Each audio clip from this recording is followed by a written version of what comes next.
puso'y dati nag-uumapoy sa paghihiganti, na minsang hindi na naniwala sa pag-ibig dahil sa kataksilan, ay ngayon muling ngumingiti, sumasayaw sa galak, lumulumanoy sa bawat hakbang, at bawat haplos ay may lambot, hindi na mabigat ang mga yabag.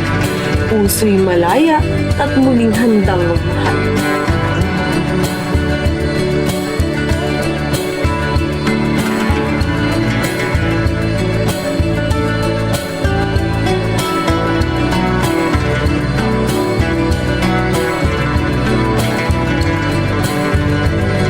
Nagpatuloy si Shahrazad sa kanyang mga kwento at patuloy rin itong nakukuha ang atensyon ni Shahryar.